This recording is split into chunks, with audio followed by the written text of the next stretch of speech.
සම්මුඛ සාකච්ඡා පිළිබඳව සාකච්ඡාවක් කරන්නට මම පොරොන්දුවක් දෙන්නම්. එනිසා මම බලාපොරොත්තු වෙන කොටස් කීපයකින් මේ සම්මුඛ සාකච්ඡාවක් යනු කුමක්ද කියන කාරණය කතා කරන ගමන් අදහස් හුවමාරු කරගන්න කැමතියි. එනිසා මේ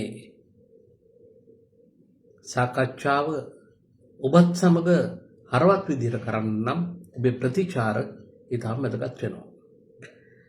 අපි සම්මුඛ සාකච්ඡාවක් කරන්නේ කවුරු වෙනුවෙන්ද?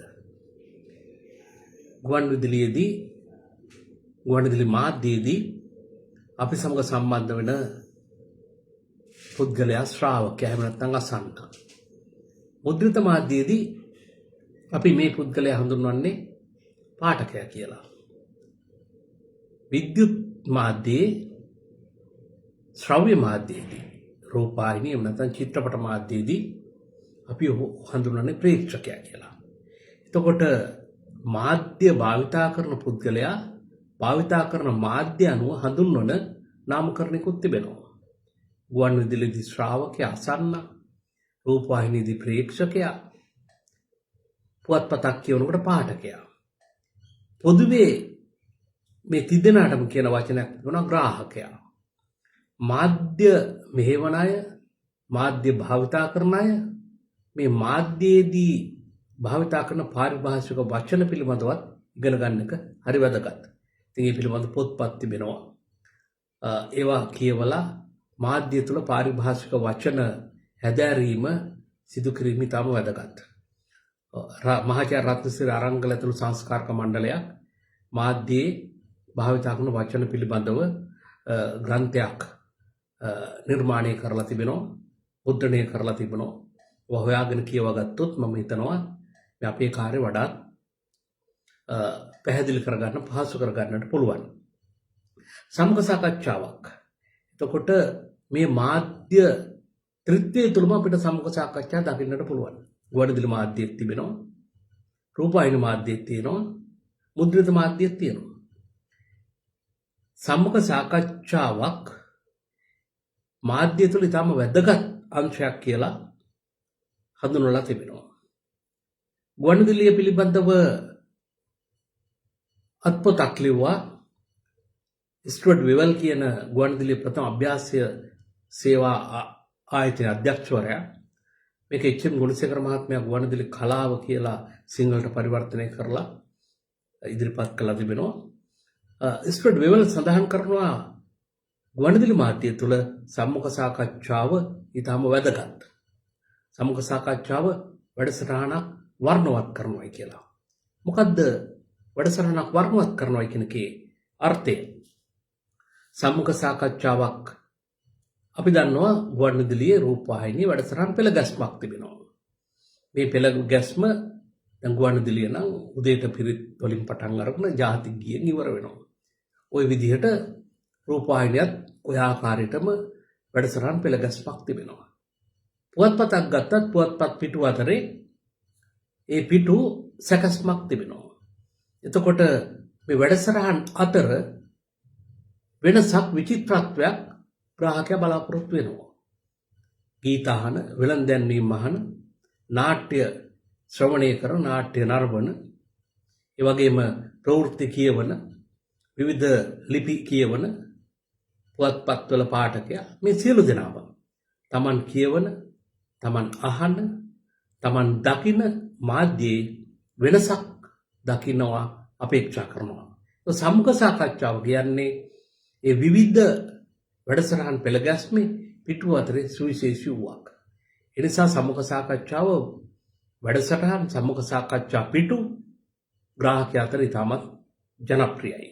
නිසා අපි මුලින්ම තේරුම් ගන්නට ඕන දෙයක් තමයි මාධ්‍යයේ සම්මුඛ සාකච්ඡාව ඉතාම වැදගත්. බොහෝ දේවල් අහලා, බොහෝ දේවල් කියවලා සම්මුඛ සාකච්ඡාවක් අහනකොට, දකිනකොට, කියවනකොට අපිට එතෙක් අපි රැඳී සිටි ස්ථානයට වඩා වෙනත් විචිත්‍රවත් වර්ණවත් ස්ථානයකට අපි පැමිණෙනවා. අනේ නිසා තමයි සම්මුඛ සාකච්ඡාව වැඩසටහන් වර්ණවත් කරනවායි කියලා කියන්නේ. ඊළඟට සම්මුඛ සාකච්ඡාව එක්තරා පැත්තකින් අභියෝගයක්.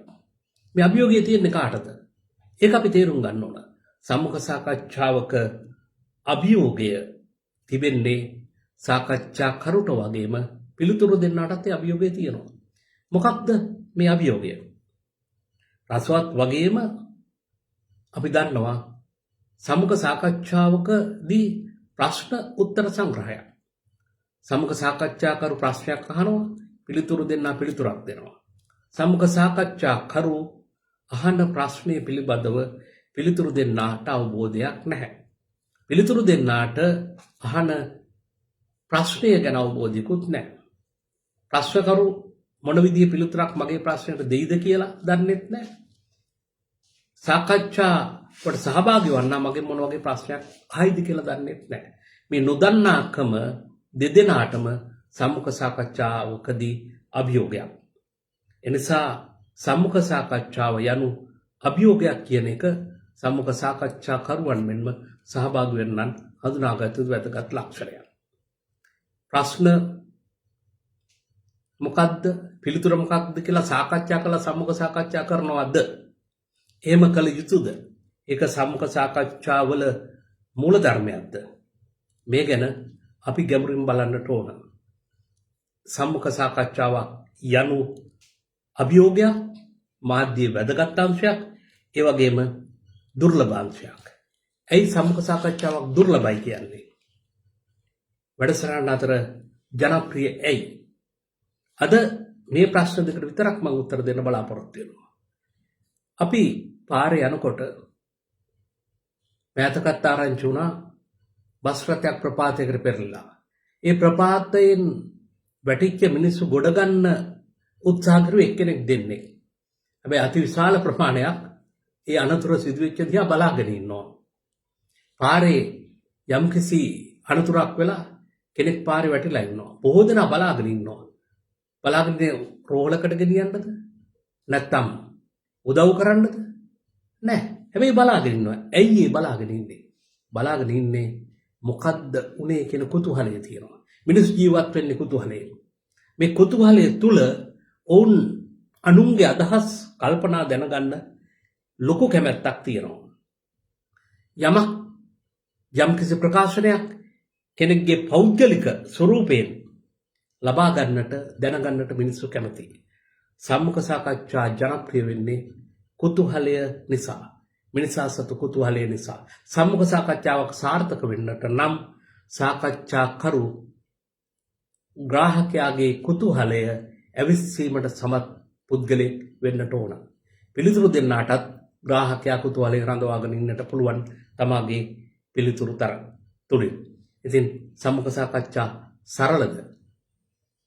බැලුමට එහෙම පේනවා. ඔබ හිතනවා කෙනෙක් වෙත යනවා, ප්‍රශ්න කීපයක් අහනවා, ඒ පිළිතුරු පටිගත කර ගන්නවා, එහෙම නැත්නම් පිළිතුරු ලියා ගන්නවා, අවසානයේදී ඒවා විකාශය කරනවා, එහෙම නැත්නම් මුද්‍රිත මාධ්‍ය පළ කරනවා. බැලුමට සරලයි. ඇත්තටම සම්මුඛ සාකච්ඡාව සරල නැහැ. ඇයි මම එහෙම කියන්නේ? සම්මුඛ සාකච්ඡා වර්ග ගණනාවක් තියෙනවා. ඒවා අපි නිවැරදිව හඳුනාගත යුතු තිබෙනවා. ඒ ගැන මම බලාපොරොත්තු වෙනවා මීළඟ පැහැදිලි කිරීමේදී ඔබට කරුණු ඉදිරිපත් කරන්න. මේ අද ප්‍රකාශය ගැන ඔබේ අදහස් මම බලාපොරොත්තු වෙනවා. ඔබේ අදහස් අනුව මේ වැඩසටහන ඉදිරියටත් ගෙනෙන්නට මම බලාපොරොත්තු වෙනවා. සම්මුඛ සාකච්ඡාව සරලද? ඔබේ අදහස මොකක්ද?